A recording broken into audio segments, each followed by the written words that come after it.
Good afternoon. We are here today to speak with, you're going to see me fangirling, Mirna Valerio. She is a tremendous soul. She is brave. She is encouraging. She will encourage your heart just by her living her life. And so I am super excited about this. Oh my gosh, my daughter just joined. Look at that. That's when you know you made it, when your daughter has joined your IGTV Live. Hey, I'm so excited. Look, so I can't even begin to tell you all the wonderful things about Mirna. Yes, she's an author. She's a writer. But more importantly, or the thing that really has captivated me by her spirit is that she is someone who does bold things with ordinary things in her hands, because that's what we're all trying to do. We're all trying to do bold, brilliant, and beautiful things with our lives, but oftentimes we are overcome with our ordinariness. So I'm super excited. So she'll be here any moment. And hey, Louisa, I'm super excited that you're here. You are going to love this lady.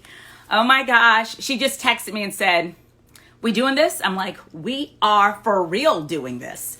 Yay. Okay. Mirna Valerio. Let's see. Let me see if she is here. Let me just go see if she's here. Okay.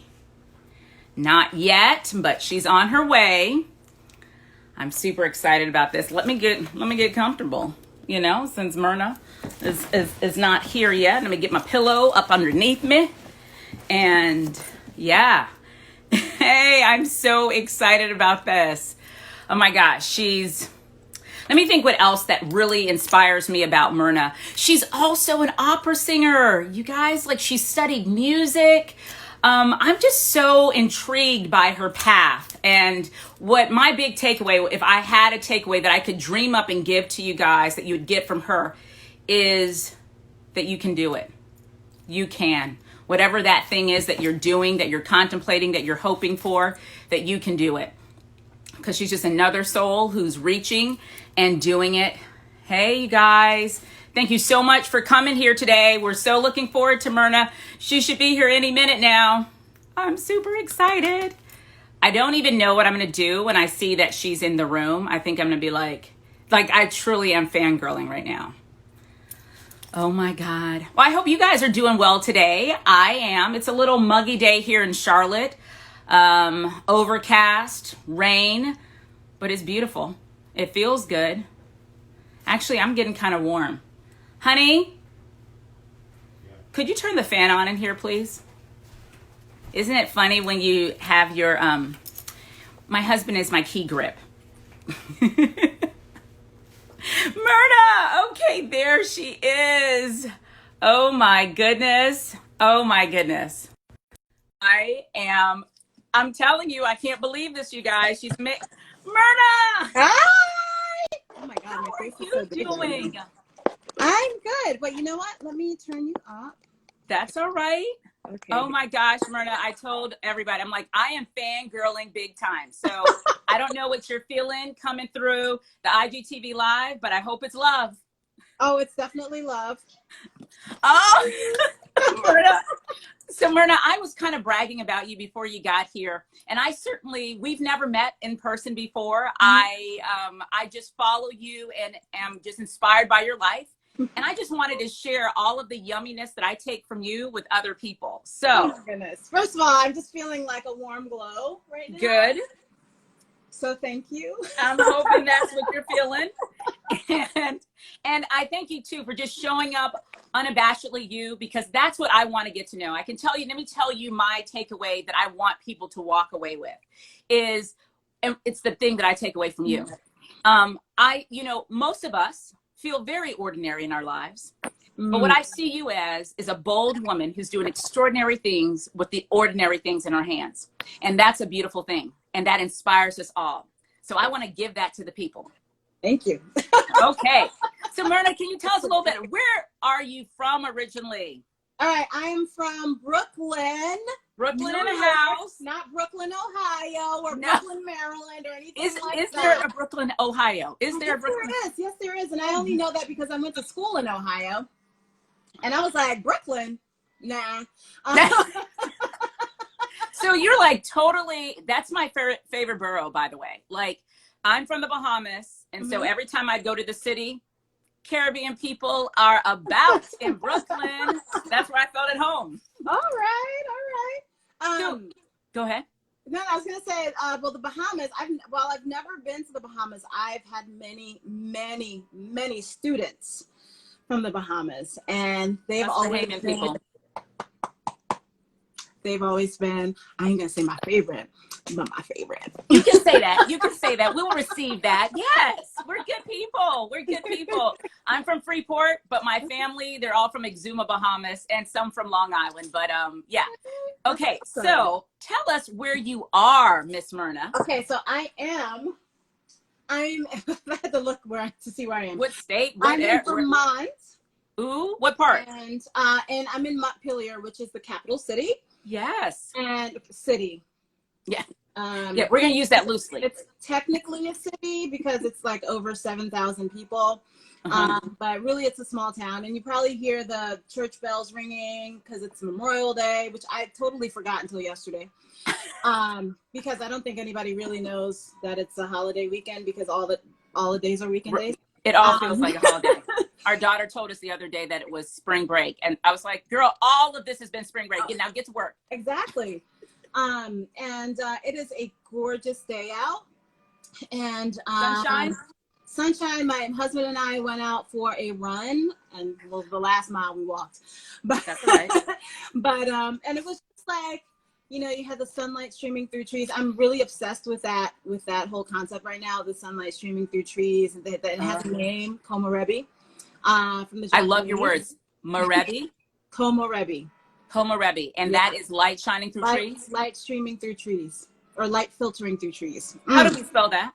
It's K-O-M, O-R-E-B-I, Komorebi.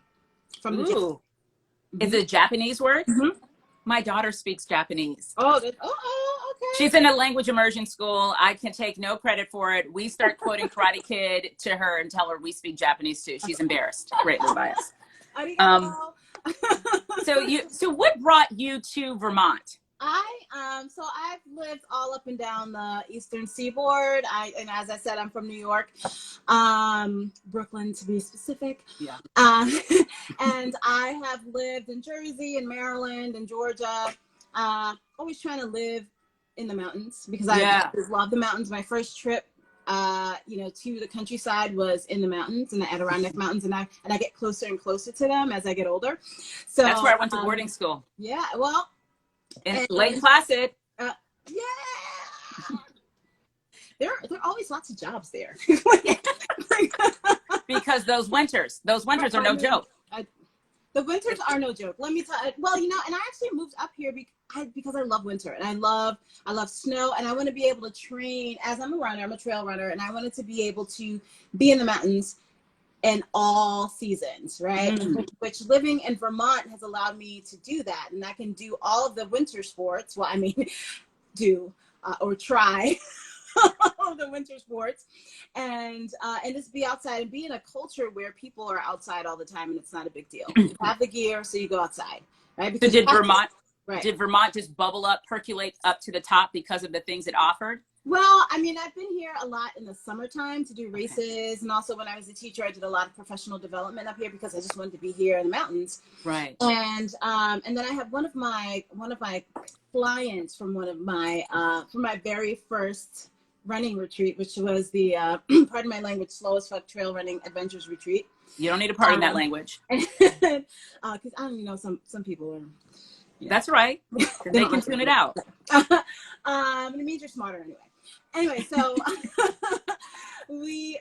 so she was one of my clients and invited me after our phenomenal experience running on trails in North Carolina in the Appalachian Mountains. She's like, hey, anytime you want to come up and do like a winter week in Vermont and like ski and whatever you want to do, come and do it. And so I happened to have a week off. And I said, well, I'm free this week, so let's do it. So I came up here, stayed a little bit down from where I live now, in at Montpelier the first day. And when actually I was a day late because I had been really, really sick, so I had to delay my trip. And I happened to get here really late the next day. And as I turned left onto Main Street, Yeah. Which is where I live, and it doesn't matter because I'm like the only Black person that lives on the street. So everybody Girl, knows where I live. when I was in Lake Placid, you're looking at the minority representation. Yes, yes, yes. So you know Yeah, what yeah. I'm talking about. Yes. So not even giving myself away. No. Everyone Yeah. already knows where I live. So Yeah. so I turned the corner and it was like 2 o'clock in the morning, and there were 2 banners up, and in the street, and one of the banners was a Black Lives Matter banner, and the other banner was a pride flag. And I had been living in Georgia before. I stayed in Brooklyn for a little bit, and it's a very Which I have questions about that. Okay, we'll talk about that. But it's a very conservative state, and I'm not conservative at all. I'm like a bleeding heart liberal, very progressive. I've always had progressive education. I've always tried to give progressive education, and to me, it was a sign. Yes, no, I get it. I knew where you were going. I was coming into a predominantly white state. I mean, and when I mean predominantly white, it's 1.93% Black. I think the entire state, which is 1,000%. I know it. Okay, so, but I used to go to Burlington on the weekends. There you go. See, it might be 2.5%. Yeah, and that's because of UV, University of Vermont, Champlain, Yeah. And so so I was like, oh, okay. And so I stay in the inn for one night, and then the next couple of days, I'm hanging out with my friends. We take a snowboarding lesson. We go snowshoeing. We eat at fabulous South Africa restaurants. We go running on the street in the ice, and I'm like, this is where I need to be. I know. And, it's peaceful. Yeah. You know what I remember? It was everything. It was like I saw people running at 4 o'clock in the morning in December, and I was like, this is where I need to be. This is clearly it's calling to me. And so I actually found out that the inn I was staying at had furnished apartments that they rented monthly, and I was like, you know what, I'm just gonna go see if any of those are available. I went, and they were like, oh yeah, we have one available now. I was like, can I pay for it now? And that was it. That's why I live here. I love that. You know what I remember feeling in Lake Placid, New York, and even Burlington? So after grad school, I went back and taught it. The reason why I sound like an American is because I went to boarding school at a young age, at the age of 9, and it was right there in Lake Placid. So because of that, when I graduated from law school, I knew I do not want to practice law. I just don't know what I want to do with my life. I called up my old boarding school, North Country, there in Lake Placid, and I was like, hey, do you guys have a gig? And they're like, we'll hire you, which I knew nothing. I knew how to do absolutely nothing. And are we the same person? Pardon? Are we the same person? I kind of think we are. That's why I was like, I kept bugging you, and I want people to know this lady, I've been bugging her for like 2 or 3 months. Like, hello, will you please give me let's just shed some light, because it's a powerful time to just be exactly who we are, giving people hope exactly where they are. And so what I wanted to say is, the thing that I remember feeling there in Lake Placid and even in Burlington on the weekends when I would get away, I'd go to the big city. I'm going to Burlington, get on Lake Champlain, take my car on, is that, oh my gosh, even though I was like oftentimes the only Black person I would see I felt so comfortable and so loved and so seen, still seen. You know what I mean? Right. Oh yeah. And I thought it was interesting. Yeah. It's one of the most interesting interactions I've had up here was with an older guy that I met in one of our bookstores here. It's called Bear Pond Books, and it's like one of like the famous. I know it. Stores here. I think there's one in Burlington, probably, or they have readings there. They're great. Readings and everything. And so I, have this habit of going into bookstores and buying many books. Me too. It's ridiculous. I'm very, very, I think that I can do a lot is what I'm saying. But anyway. Precisely. And I've got a whole stack of books right in front of me. And so I'm in there, and I actually was doing research for the book I'm currently working on, and which we're going to get into. Okay. And so like I had like a huge stack of books, and so the guy we're kind of like bumping into each other because he wants to see what's in front of me, and vice versa. And so I was like, oh, let me just go around. He's like, you got a lot of books there. I was like, yeah, I'm working on my next book, and just like not even trying to flex or anything. And it's like, yeah, but then this is all research. Da, da, da. He's like, oh, so you have a book already. Wow. And so we started talking, and he just got very interested in my story. And he's like, look, I don't know you. You don't know me, but I'd love you to come over if you want. No pressure. We have a Unitarian church right across the street. We're having somebody come and talk about civil rights, and no pressure, and and I'm not Christian, so I was like, well, that's the least scary for me of all of the denominations. So because I've actually worked in a lot of churches as a singer. Right. I'm sure, which we're going to get into, opera singer. Don't think I don't know that. So you done your homework. I did, thank you. And so, like I ended up going to one of the services, I think it was like the next day, and because I didn't have anything to do. Right. The other day. And so, and then I met someone else who is now a friend who makes me masks and and cookies. And now and I have a couple of people here that I know and that I trust, and so, but then that's all I need. I don't need. I have my professional life is a lot of people. Yeah.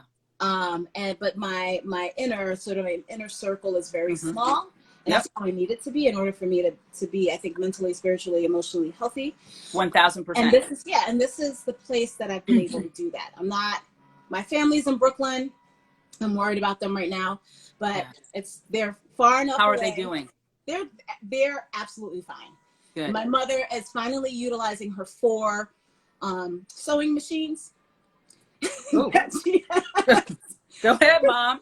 Mom is with the sewing machines like we are with the books, so we can't be mad. I know. She's like, you know what? She's like, I can't talk right now because I'm making another mask. Okay. Oh my God, tell her I like Argyle.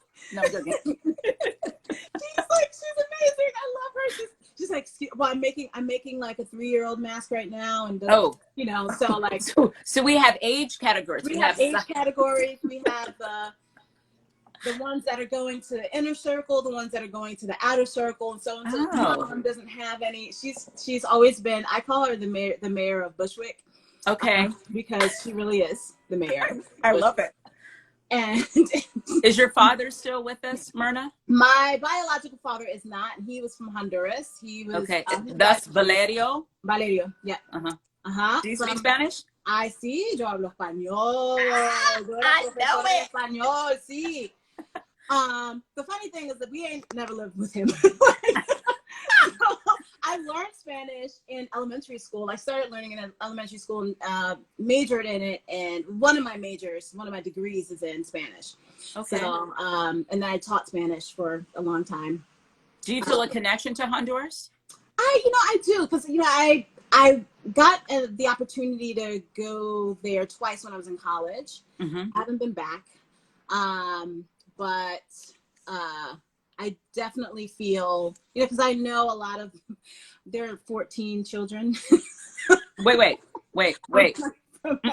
No. You're just trying to skip on over that. Okay. 14 children. You know that phrase? In your family? You know that saying that says, one at every port? Yeah. That was made because of my father. Okay, here, can I just share something? Myrna, I think we maybe end up being friends. I didn't know that, but I think, guess how many children my father has? How many? 15. I'm his only child in marriage. I'm my father's only child in marriage. Well, I was the only one born in the United States. These jokers are something serious. Really when I tell people that, they're like, wow, your father must be really handsome. I'm like, I don't know if that's the story. I'm not even sure what the issue, because how handsome can one be to father? That has nothing to do with handsomeness. It's all about its charm. It is. You can look, however. Jack. If you can charm someone, I think Yeah. Oh my God, you're one of. Yeah. It's, and I think, and I haven't been able to figure out where. Like, I think I'm fifth or sixth or fourth. I know exactly what number I am. I'm the fifth child. He had 4 children before he married my mother. He had me. He fathered 10 children after he said I do to my mother. Like, I mean, I'm like not surprised. With 10 different women.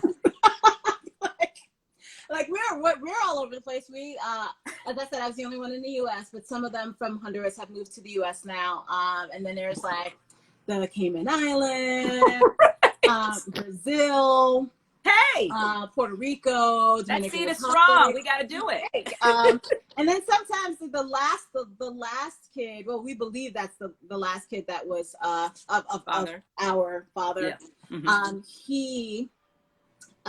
He got in touch with me via Facebook, and I noticed that I didn't know he was a brother. And he's like, "Hey, Mirna, what's up?" And I'm like, "Who are you?" He's like, "You don't know me? I'm your brother." I'm like, "Actually, I didn't." Do you know all of them? We knew there was another one out there, but we didn't know it was you. do you guys feel a bond, like a connection? You children? Some of us have a connection. Some of us are estranged from each other. I don't even know. I'm going to be honest. I think yours sounds a little bit more even organized and together than mine, because I wouldn't know these people. I only know the number because I finally asked my father. I was like, just tell me, this is embarrassing. Like, how many children do you have? And we were sitting at a bar in Exuma, Bahamas, and he looked down at his feet and he told me, and I was like, pardon me?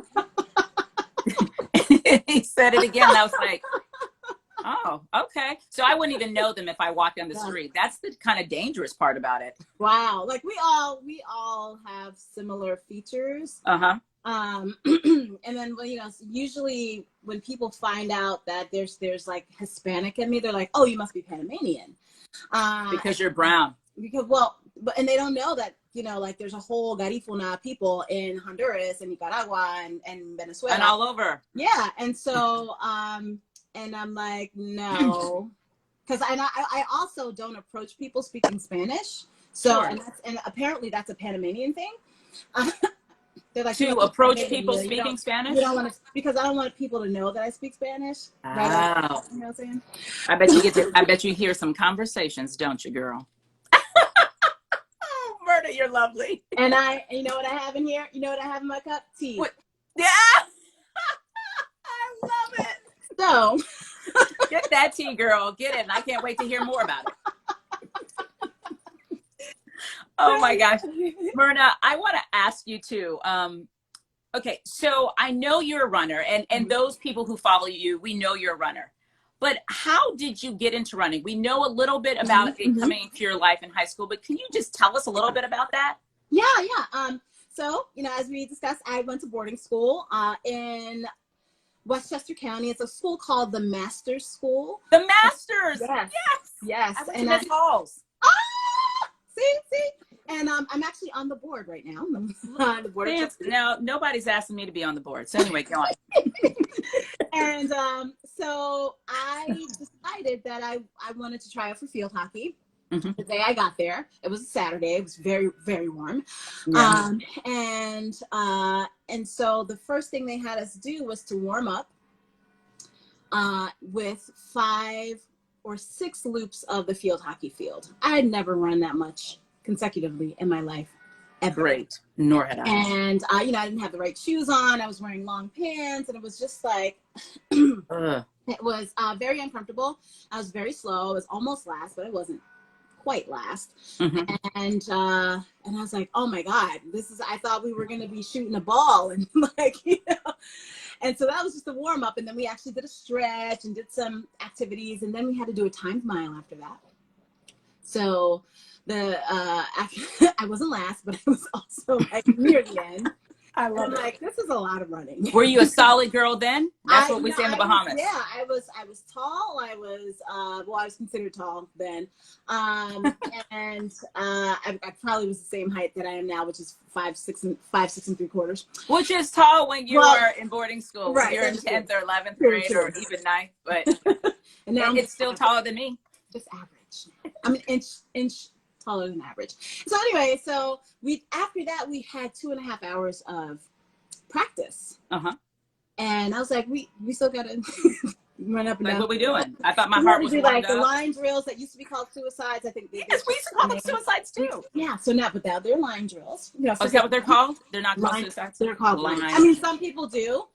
Thank you for the PC word, line drills. I didn't know because I was like, they used to be called suicides, but I can imagine that that's not an appropriate word. That's not good anymore. Yeah. So, although you do feel like you are killing yourself. You do, and it's like, you know, I thought I was like, oh, I got this, sprint there, but then she kept going, you know, longer and longer, and then you had to do it twice, and I was like, I don't know if I can do this. Like after the first 25. You know, sprint to the 25-yard line and back, and 50 and back. I was like, I'm done because I got to. They hit you like burpees hit you. They hit you like burpees hit you. Like you look at a person doing a burpee, you're like, I got you. I can do 100 of those. But then, and then your 3 in your throat. Right, 3 in, you're like, how many more burpees did you say I have to do? That's how suicide or line drills hit me. It's awful. And so how'd you fall in love? The coach ran up to me while I was huffing and puffing, and I'm like, oh no, she's gonna yell at me, she's gonna scream at me because I'm so bad at this. And she's like, hey girl, you're doing it, this is hard, right? You know, like, yeah, like I was just nodding my head. I couldn't speak because I couldn't breathe. And she's like, keep doing it, you're great, you know, you obviously want to be here, all right, just keep going. And then she ran. It's like she didn't yell at me, and then I finished after everybody else did. And we finished practice, and you know, at the end of every practice, everyone's slapping each other, and I was like, I love this. And so the very next day, oh my goodness, even though I was all sore and everything, again 2.5, 3 hours of like really, really serious activity, I was like, I gotta get better at this running thing because if I'm going to be on the team, my whole field hockey game rests on this. It is literally all running. We think of soccer. I mean, it's, you know, you're kicking the ball, and you have like lots of foot skills and whatnot, but you are running like in a soccer game. They run like I was lacrosse. Hardcore soccer game. Lacrosse. I also played lacrosse. It's that you can run up to 6 miles during a game, depending on what position you play. And so I was center forward. So I got up. We're gonna have to talk about lacrosse too. So I was like, let me go try to do this warm up, because that was hard for me. And so I just did the warm up and went back up to my room and, you know, went through my day. And then I was like, I have to keep doing this because I think it's going to make me better. It's going to make me a better athlete. It's going to make me a better contributor to the team. How old are you when you're thinking like this? I was 13.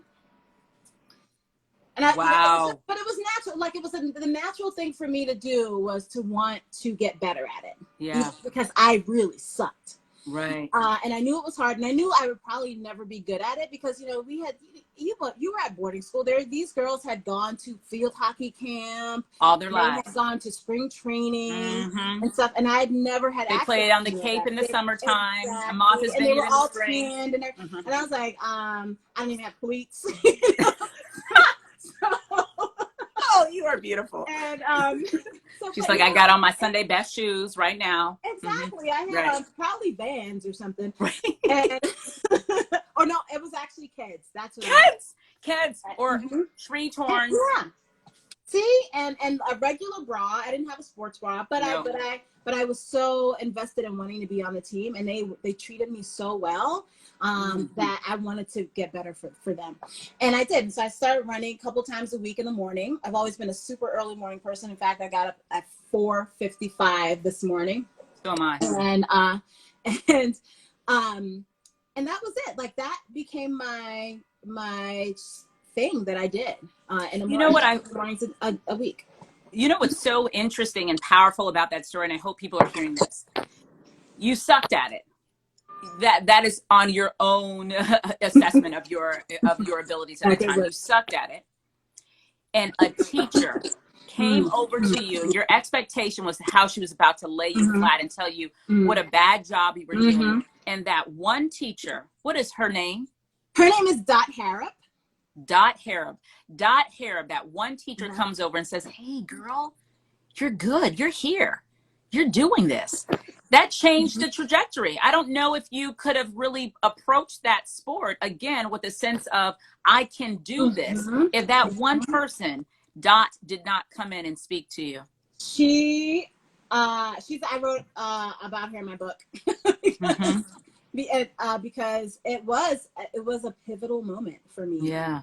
Because the last time I had tried out for a sports team or any kind of sports or organized sport was in middle school the year before, when the teachers let the kids pick the team, Mm-hmm. which is always a bad idea.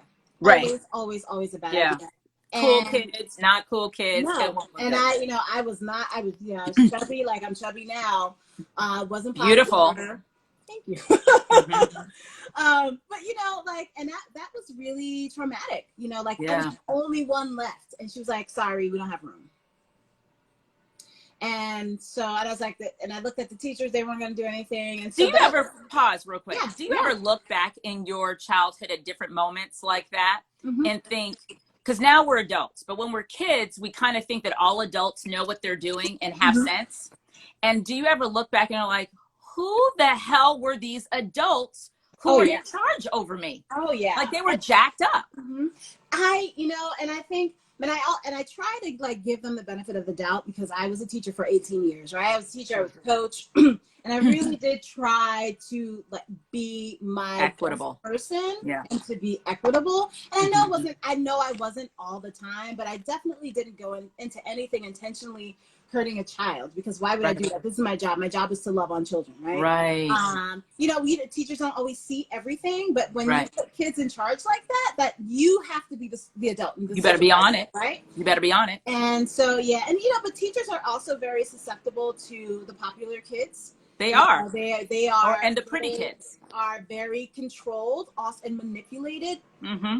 many times by those kids. And so, because they also want to be loved as adults, which is, isn't that funny? Crazy. I mean, it's not funny, haha, but it's interesting because that line never goes away. Never, ever. That line that we want to be loved, Mm-hmm. and if we don't figure out the healthy way to go about that, we will still implement the same silliness we did when we were 13. It's middle school and high school throughout our entire life. It's unbelievable. Yeah. And and the thing what you're also saying that I think is so brilliant here is, you never know what moments. I'm always taken aback by, you never know what moments stick, what moments last. We don't know. Some fall away, some memories fall away, and some memories stick. So the only way that I have found in my life how to lead it as best as I can is to try to treat all moments like they're going to stick.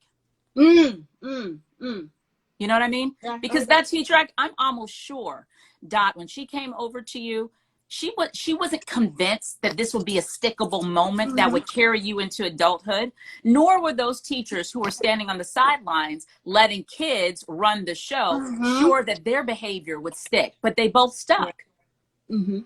It just shows us the power of our decisions, man. I have to agree. I actually, one of my advisees a couple of years ago, when I worked in Maryland, at the school that I happened to not like, but I loved the kids. I loved the kids, but I didn't enjoy being in the school. And, I got out of there after 3 years. But anyway, this one kid, a little African-American kid, boy, he was always in trouble. But this kid was brilliant, just brilliant. But, we tend to pathologize Black kids. We do. Even what do you mean by that? Pathologizing Blackness, making it problematic, even when it isn't. Yeah. And so one time there was something. I was talking to his parents in parent-teacher conference, and his parents were really hard on him. They wanted him to do well. He was in this fancy school. He needed to do well. I thought he was doing a great job, considering the climate of the school. And I was like, you know what?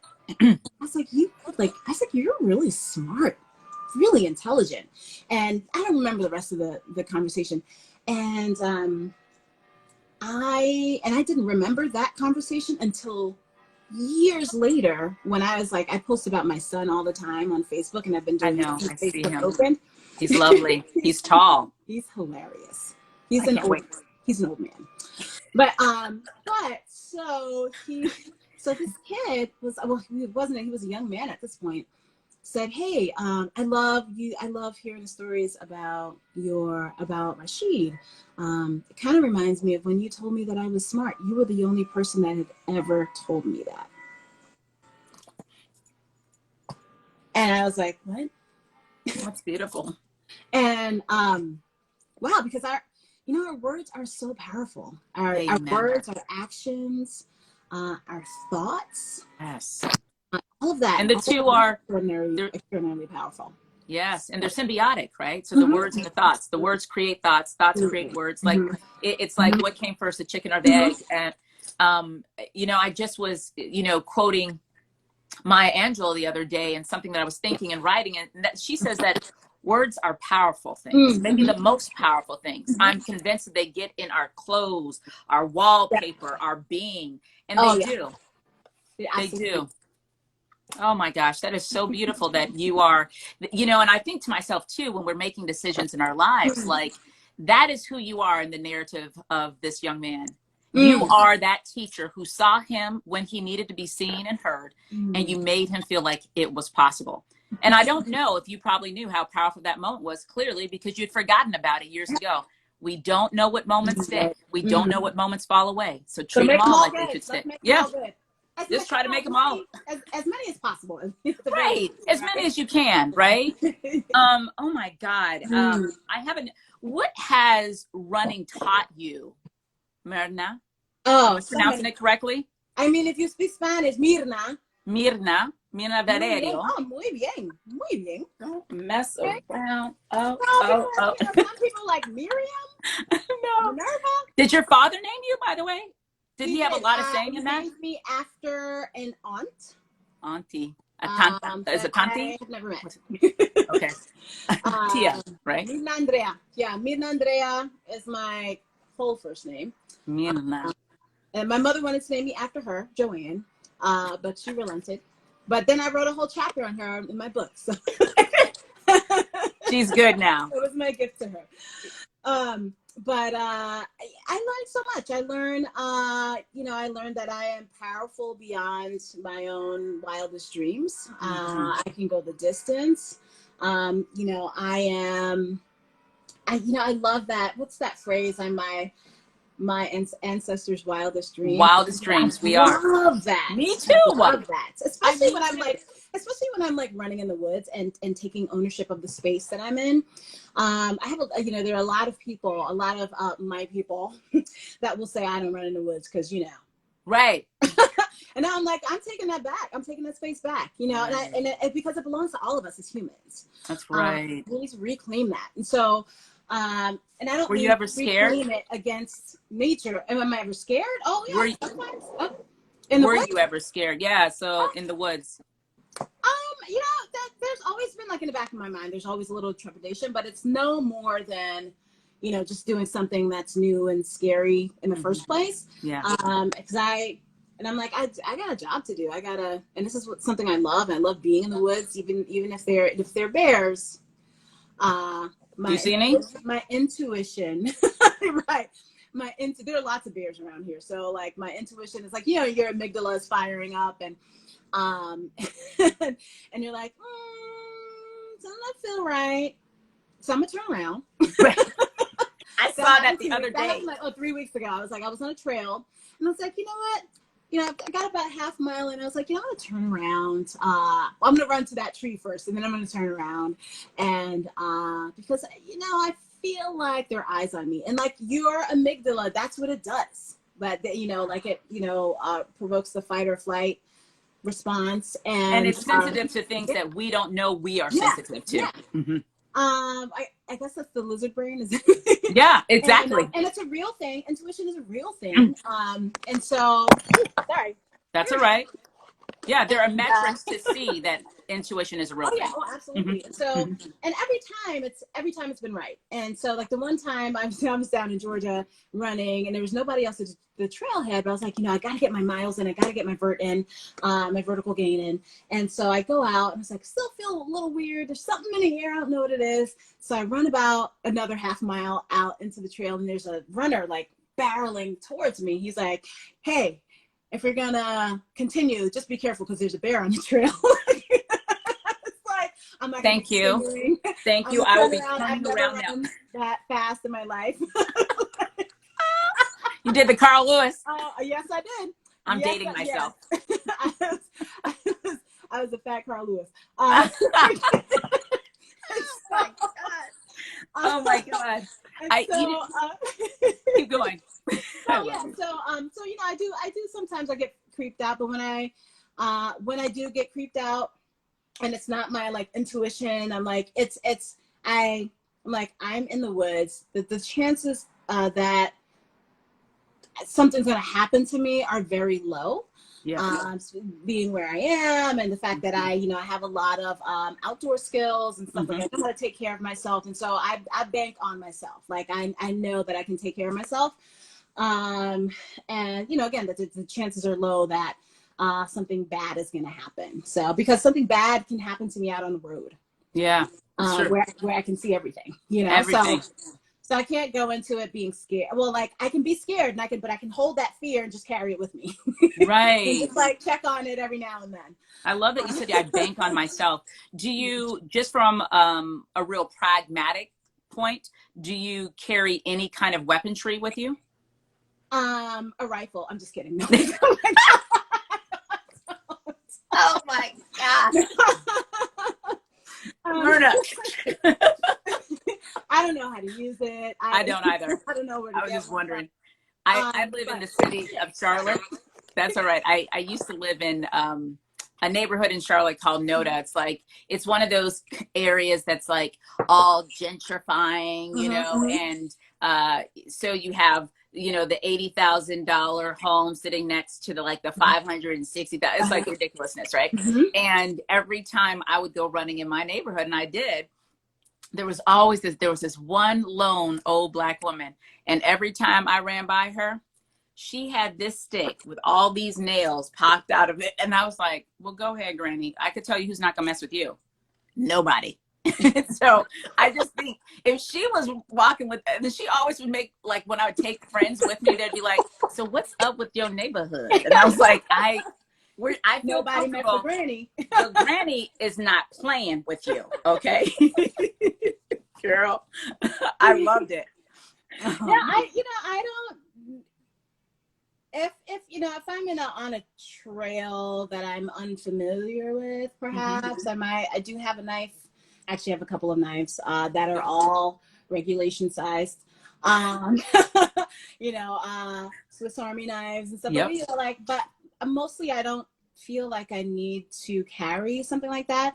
I do have on my Nathan hydration packs, they were like little whistles that are very, very high pitched that I thought would scare away a bear that I ran into, or two bears that I ran into once. Did it work? They're more like signaling whistles to signal that you're lost. I didn't know because I had never tried them before, but if I'm going on a really long run, I will carry. I do have pepper spray. Good. And I do have the knife that I would put into my hydration belt and my good. Hydration pack. I just want to know that you have some sort of protection. I've thought that sometimes, because I know you hit these trails sometimes early in the morning, into the twilight, and it's beautiful. But I'm often thinking that too, just because I'm a woman and you're a woman. Nobody want me, please. Yeah. Oh my gosh. Also, I want to know a little bit about.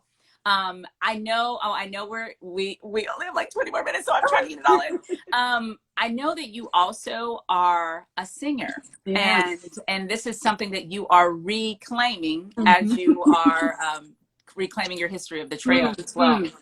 Can you speak to that? Like, sure. Tell us what type of music, how'd you get into it, and where are you right now with it? I am a collab. Actually, one of my friends on here. I see you, Adema.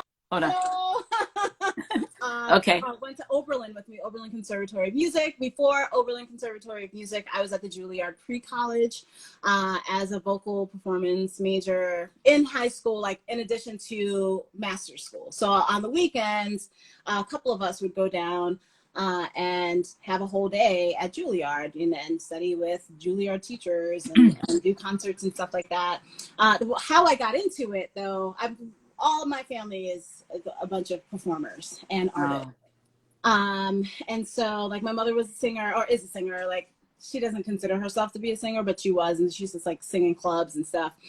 And so, and like her brothers were like trumpet players and this and that. And so like, I just, grew up in that environment with like people singing all the time. There's music all around all the time. And so in high school, that first week of high school at Masters was just that week just changed my life. Why? Is the reason why I do everything I do. One of the reasons why I do everything I do, because I auditioned for the Glee Club. And I knew I had a pretty voice. I knew I had very good pitch. I could play some tunes on the piano by ear. Mm-hmm. And so Mrs. Daly, who was the head of music at that point, has me sing. I think she had me sing My Country 'Tis of Thee, and I was like, what? That's easy. So I got you. That. And she said, she kind of, okay. Well, she's like, come over here, come closer to the piano. And she's like, well, sing this. And so she plays a scale. So I'd sing the scale, and she plays something else, and I sing that. She plays something else, and I sing that. I'm like, what is this lady trying to do? So it just kept going up. Yeah. And going up and like doing like weird things and stuff. And so at the end, I'm like, she doesn't think I'm good. I'm not going to get into Glee Club. Isn't that funny that that's the natural place? Mm-hmm. I'm in trouble. She doesn't think I'm good. And it's the opposite. Yeah. Mm-hmm. And so she was like, have you ever taken voice lessons? So, no. I didn't even know what those were. She's like, well, would you be interested in taking voice lessons? Because frankly, she said, I have not heard a voice like yours in 25 years. Well, go ahead. Huh? I heard you. I'm like, I heard it. I heard you, and I heard it. Yes. And so, I was like, amazing. Okay. People have told me the same thing for different reasons, but go on. Yeah, and then you're like, no, they're like, okay. I've never heard a voice like yours, Shay. And so, So I was just kind of stunned, and she says, hey, would you be interested in taking voice lessons? I was like, oh, well, I was already a scholarship student, and like, I was trying to figure out how we were going to pay for $3,000 worth of books that I had to get at the bookstore, the school bookstore. And so, excuse me. Oh my God. Jesus. Ramadan is over. So, I love it. So she's like, no. You wouldn't have to pay. No, just show up. You need to take voice lessons, because if you're gonna be a singer, I'm like, wait, slow your roll. I'm a scientist. Oh my God, that's what you thought. If you're gonna be a singer, you need to have voice lessons. She's like, and you also need piano lessons. So I walked out of there. I was signed up for voice lessons and piano lessons, and that was it. Wow. I became the singer at school. I was the singer. If, you want somebody to sing something classical, you have to ask Mirna. Like in 9th grade. This is powerful. Mirna, this is powerful. And I haven't written a lot about this. This will actually be probably not in my second book, but I'm going to write a book about boarding school, because you know. And the book I read years ago, and she almost like spoke a lot of my heart. I think it was called Black Ice. Yeah. I know exactly what book you're talking about. Mm-hmm. I need to write something that's a little bit more current. Lorraine, something. Yeah, Lorraine. I have the book. Mm-hmm. So do I. So that was that. And then suddenly I was a singer, and I got all the solos, and I was doing musical theater, and that I'd never done that before. And then she actually arranged an audition for me at Juilliard Pre-College. And so this is amazing. Like, this transformed your life. I knew it was like in Lincoln Center, and I spent a lot of time in Lincoln Center, but I was like, okay, let me go sing the song that she told me to sing. It was in French, and and then they had me come back again, and they're like, okay, you're in. I'm like, okay. But then when I got there, I was like, oh, this is a big deal. Oh, so when I say Juilliard, and people are like, oh, that's what they mean. And so that was that, again, while I was boarding school. On the weekends, I take the train down to the city and study. And then from there, I went to Oberlin Conservatory and did vocal performance. I did a double degree program. My bachelor's is in Bachelor of Music is in vocal performance, and my Bachelor of Arts is in Spanish language. Where'd you go to college or university? Oberlin Conservatory, and of then course. Oberlin College of the Arts and Sciences. Yes, yes, So. I understand. This is awesome.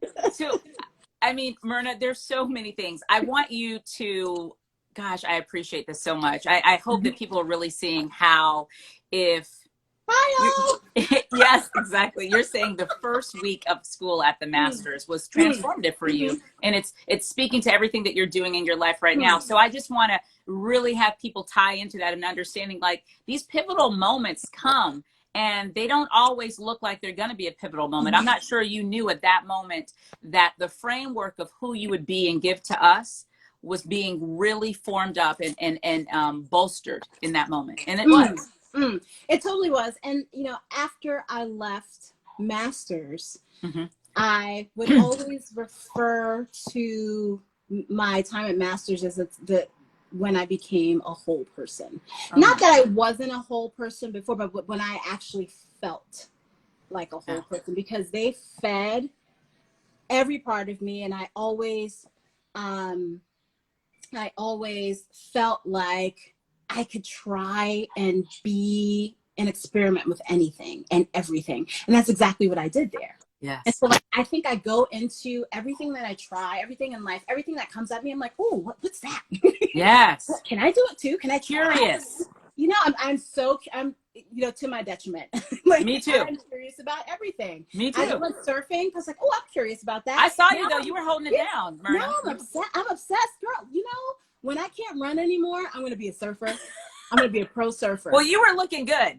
It was impressing me. I was like, this lady, I was like, she is a bold Mama Jamma. I love it. I love it. Life is short. And like, we are learning every single day, especially at this time, that life is really short and we don't know when it's going to end. Right. We don't. So I want to, when I die, I don't want to have any thoughts in my head about I shoulda, I coulda, I would, you know, none of that. I don't want to have any, and I think this sounds morbid, but like if I were to pass on today, I think, you know, with all the stuff that I've experienced and all of the opportunities that have been given to me, I would not regret anything. There would be nothing. And I want to continue that. I want to role model that for people, you know, whether they're in my family, whether they're, you know, my friend group or just in my larger community. You know, I want you to know like that the world is literally your oyster, you know, even if you don't do seafood. You know?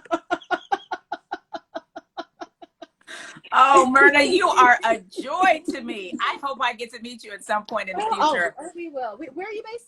In Charlotte, North Carolina. Charlotte, North Carolina. I'm always in North Carolina. By the way, all my belongings are in storage in Murphy, North Carolina. Hello. So it's you need not to too come. far away. Yes. You have a place to stay, for real.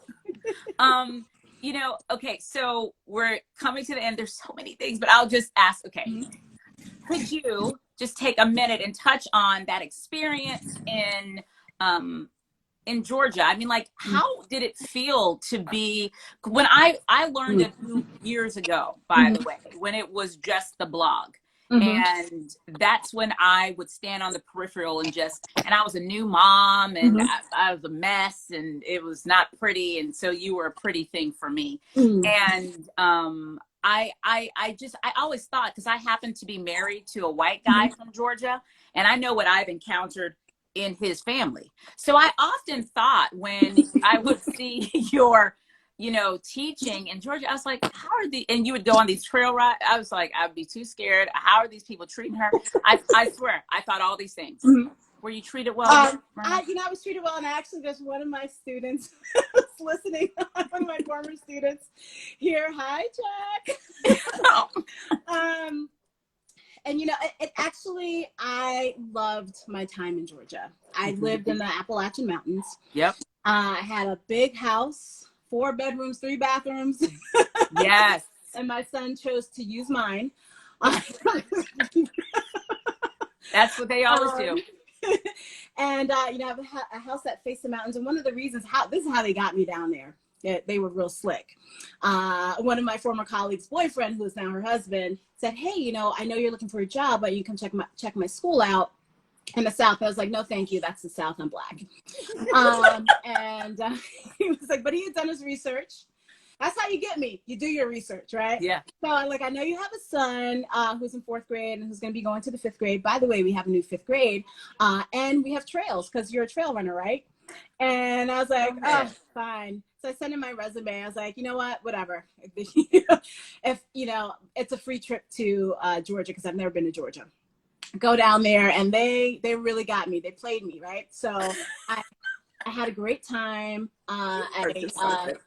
In the middle of the day, and like after I had done my demo lesson and after I'd met with everybody, they put me at this picnic table with some coffee, which is my favorite thing in the world, and looking in the east at the mountains. And I was like, they knew what they were doing. They knew what they were doing. I hear you. And and so that's how that happened. I got the offer on my way. No, when I got to the airport that day, and I immediately took it because, you know, there was something in me that knew. Like I knew, like I wasn't like all together, all sure intellectually, but there was something in my heart that said yes. And so I was like, okay, yes. And then I pulled out of all of the other interviews, like at very, very high profile schools in New England. Mm-hmm. And got a lot of flack for that. And so but I ended up in Georgia. I love it. As a cross country coach and a Spanish teacher, but they were like, "That's not enough. We saw your resume. You're gonna teach music. You're gonna be the head of diversity. You're gonna do the musical. You're gonna coach track." I was like, "I'll coach track." I did it for 1 season. I'll never do it again. Oh my God. You know, and all these other things. And like I took kids on backpacking trips, and I loved it. But then like when all this media stuff started happening, I couldn't do both things. Yeah. And so and they were so gracious with me, and they were like, "You know what, you go do what you need to do. You need to do an interview. You need to go do a speaking thing. You need to go be on TV somewhere. Yes. Go do it because the kids are watching and they're seeing this in real time, you know." Yes. And I was like, Glory. "I love you." And so, you know, but I didn't want to overstay my welcome in that way. And so like I finally left in 2018, and they allowed my kid to stay there for a year. They're like, "You know, he can stay in the dorm. He'll be fine. You go figure out your life." Mm-hmm. Figure out your life. And then we'll take care of him. That's brilliant. Yeah. So okay, I have 2 more minutes, so I'm going to go.